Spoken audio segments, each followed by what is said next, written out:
Good afternoon, Mifflin Middle School Bulldogs. What's going on? I'm the amazing T Street. As is customary, this is the first Friday of the school year, and I'm here. I'm here because this is one of my favorite schools on the planet. I can't imagine being any place else the first Friday of school, of Columbus City Schools, than Mifflin Middle School. Now, for my sixth graders, normally you would be sitting over here in this corner, and I would be addressing you and saying, you don't know me yet, but you will. For my seventh graders, who would be sitting over here to my right, I would be addressing you and talking about what we talked about last year. And to my eighth graders, I'd be telling you, who are sitting in the middle, how awesome you already are and how this is going to be the most amazing year because you are now the leaders. But since we're not there, I'm still willing to come at you today, just dropping a few little nuggets here and there for you. So I'm the Amazing T Street. This is my book. It's titled, I'm the Amazing T Street. Wouldn't you like to be amazing too? Now, I know y'all looking at me like, man, she's 5 feet tall. She weighing in a good pounds. She don't look all that amazing to me. Y'all just don't know. Yeah, I'm gonna hit you real fast with 3 quick things to unlock the amazing in your school year. I know that learning online is not optimal. If we could all do it, we would really like to be packed in here in this auditorium with everybody telling you to be quiet, with the teacher standing in the aisle telling you not to talk during town hall. But since we're not there, it doesn't mean that you can't have a successful school year. The first thing you have to do is you have to unlock your mind. You have to unlock your mind so that you can be open to learning some new things. Now, I know if you're anything like my son, who had to learn virtually for college in the spring, you were saying to yourself, man, this sucks. Yep, you didn't say this stinks, you said this sucks. And it kind of does, but it only sucks if you aren't willing to invest. Because here's what I know, the teachers of Mifflin Middle School are ready for you. They're ready. They are ready to literally teach you everything that you know so that when we come back to school, you'll be on time and on task. Trust me, they got you, but you gotta open up your mind. Now your mind is like literally, it's like a mental bank. If you don't put anything in, when you go to take something out, there's nothing there. You ever walk up to a bank machine, like, you ever see adults, they walk up and they put their little card in, and they put in $25. Because they ain't put no money in the bank, it's like, decline.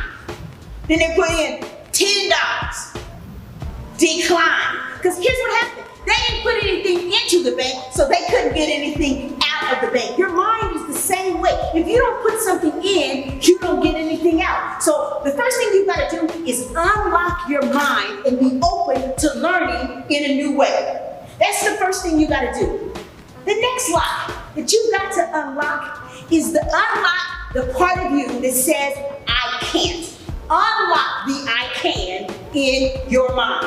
Unlock it, because I got it like that. You are more than capable. How many of you remember when you were in kindergarten? You got there and they started bombarding you with things, because in preschool what you really did was play. But when you got to kindergarten, they actually expected you to learn some things. They were like, you gotta learn your ABCs, you gotta learn your 1, 2, 3s, you gotta learn.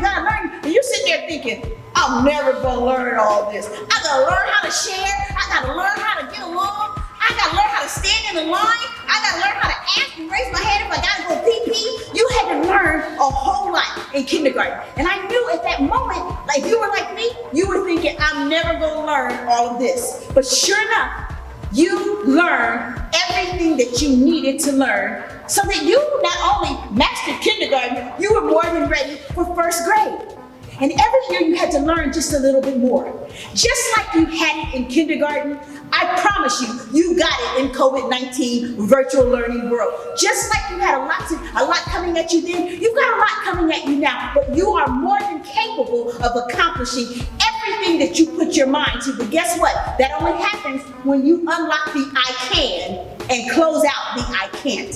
So you gotta lock up I can't and unlock I can. And then finally, you've got to unlock the fear factor. Fear keeps us from doing a whole lot. I like to say that fear is a dream inhibitor and not a dream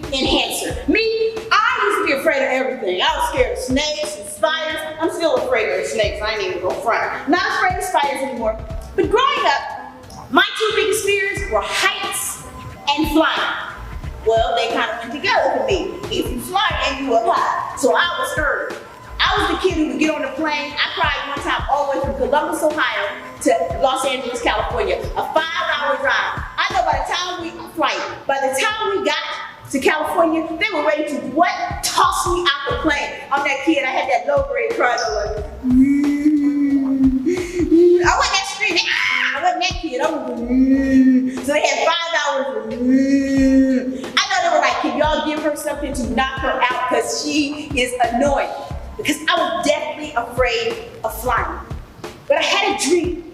My dream was to travel this country, to tell young people like you, like my 6th graders, my 7th graders, and my 8th graders at Mifflin Middle School that you matter. That was my big dream. I wanted to literally travel the country, not the world, just the country.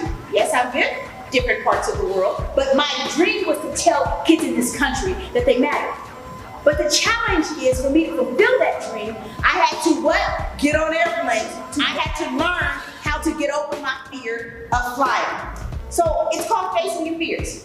And the best way to face it is to do that which you are afraid of. It's okay to do whatever you're afraid of doing, but do it afraid. It's all right to do it afraid. So when I was in college, I used to love to watch TV and see what kinds of daredevil things people did. As a kid, I was a daredevil. I like to try all kind of crazy stuff. One time I was watching people skydive on TV and I was sitting with my mom and I said, Mom, someday I'm gonna jump out of a plane. My mom was like, black people don't jump out of planes. And I'm like, why? Did we change colors in the air? I just didn't understand why it was a black people thing that we didn't do. So when I got to college, my boyfriend, he decided to go to the Army. But he would come home all the time and he always liked to take me shopping when he came home. I was a college student at The Ohio State University, go Bucks, and I was a poor college student. Okay, I lied. I wasn't a poor college student. I was a PO college student. I couldn't afford to be poor. I just was PO. I didn't have an O and an R because that cost too much money. So when he would come home, he'd be like, baby, let's go shopping. I was like, okay, cool. So one time he came home, he said, baby, let's go to Cincinnati. We'll catch a movie, catch a show, do some shopping, grab your girl and her dude. We'll have a good time and then come back tonight. I was like, all right, cool. We stopped at Springfield to pick up my girl Dawn and her dude.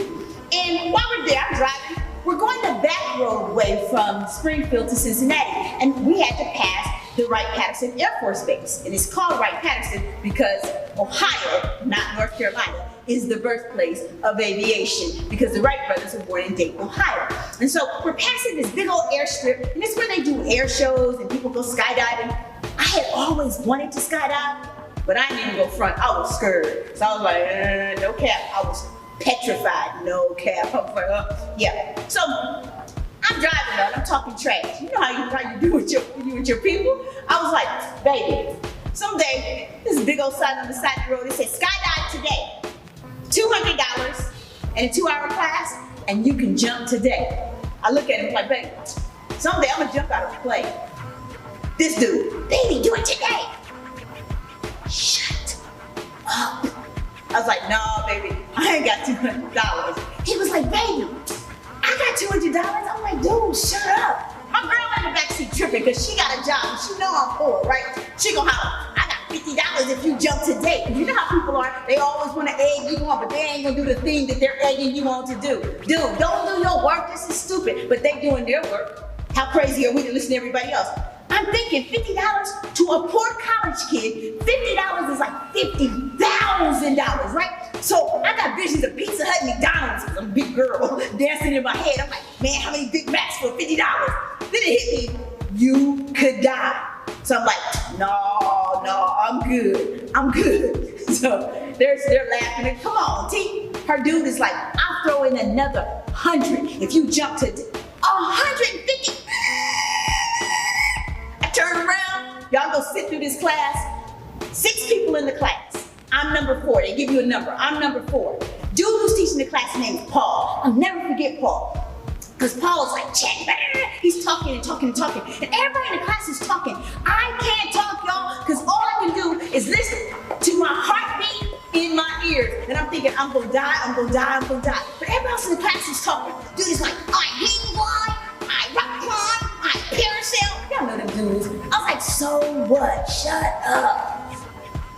Then this other dude was talking, and then this lady was like, my name's Sarah. I'm 52. My husband left me for a younger woman. My kids are grown, and I'm lonely. I'm thinking to myself, Sarah, should you really be jumping out of a plane?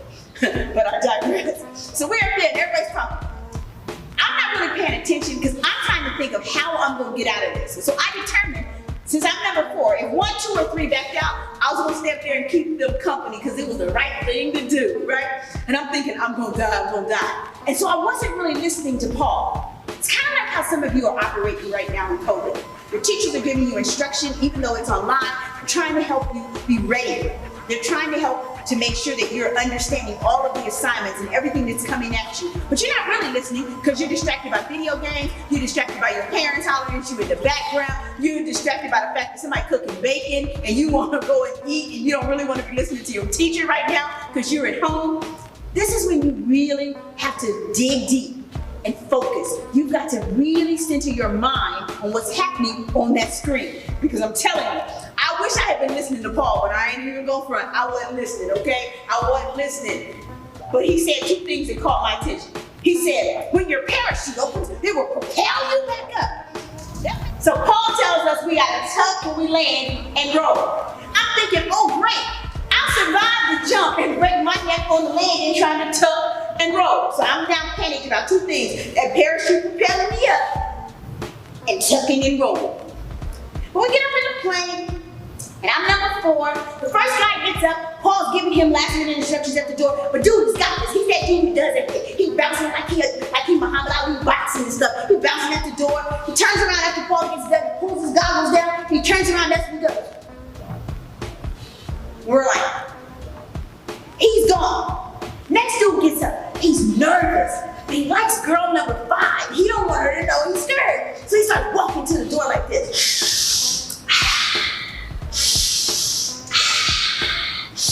I'm like, dude, you gonna suck up all the oxygen. But he's standing there at the door. I don't think he's really gonna jump. I think he's too scared, right?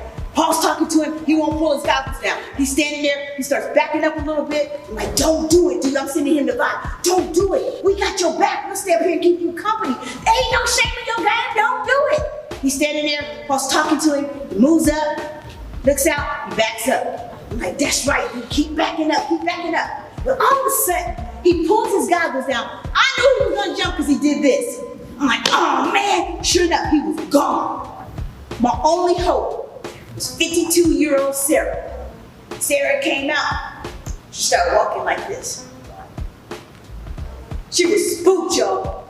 And Paul was like, you can do it. Sarah was like, I don't know, Paul. You can do it.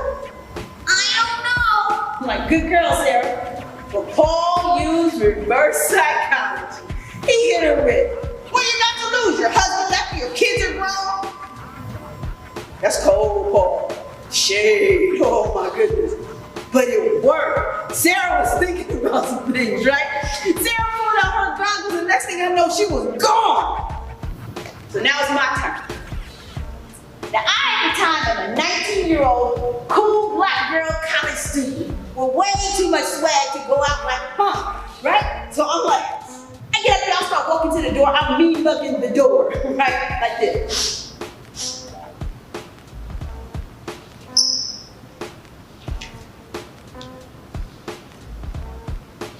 I get to the door and all I can see is air. So I panic. I start shaking like a leaf. Paul didn't even think enough of me to change his line. He was, you can do it. I'm like, you can shut up.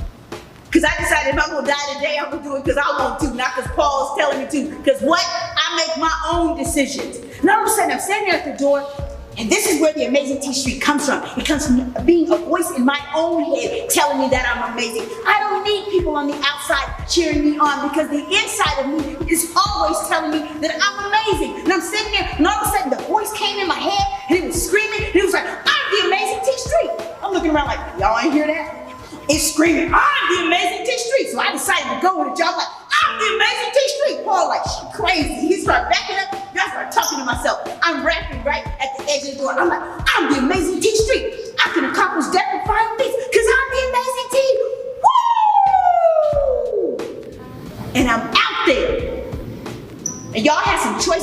make.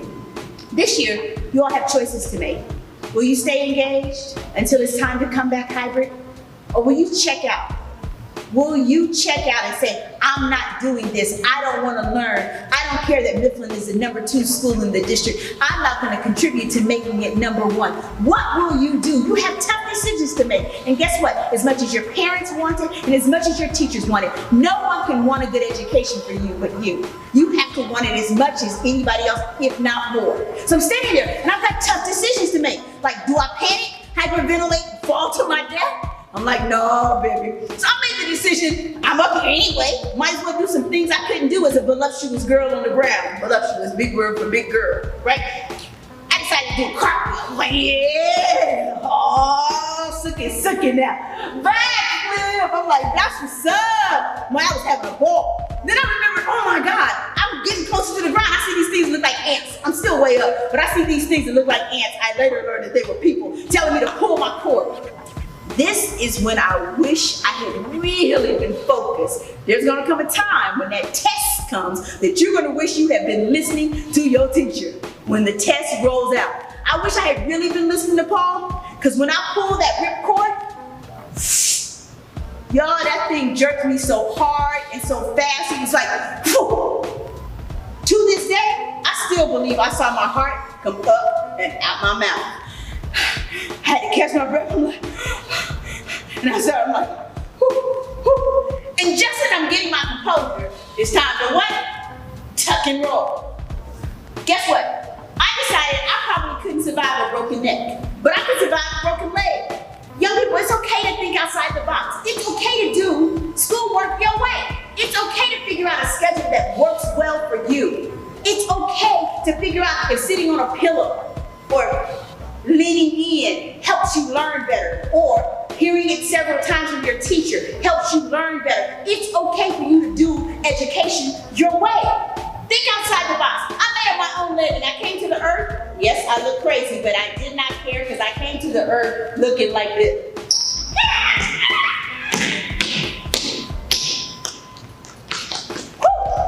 I was just happy. I was happy to be back on the ground. Now I'm bouncing like dude. I'm like, yeah. I'm the amazing T Street. I'm the amazing T Street. I'm the amazing T Street. My friends come over. The instructor on the ground is taking off my harness. My friends come over. First thing I ask them, where my money? They putting the money in my hands, y'all. They're laughing. I'm like, so what? I don't care if I look crazy. I just jumped out of the plane. Y'all still on the ground because I'm the amazing T Street. I'm the amazing T Street. I'm talking trash, y'all, but I got my money. But my boo and my friends are like this, laughing, tears streaming out. Like, what? So what? Y'all look down. I face my fears. Today I get to travel all across this country, telling young people like you that they matter. That would have been impossible if I hadn't faced my fears of heights and flying. Face your fears. I faced my fears that day, but I figured out why they were laughing. I looked down, and I was soaking wet. I realized that I faced my fears, but that day I did it in wet pants.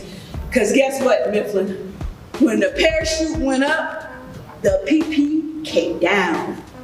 I'm closing, but I want to remind you, unlock your mind, unlock the I can, and unlock the adventure in you and face your fears. And you will have an amazing school year. I'm the amazing T Street, but I can assure you, there's absolutely, positively nothing amazing in me that's not in each and every young person of Mifflin Middle School. I charge and challenge you to have an amazing school year. Thank you so much, Mifflin.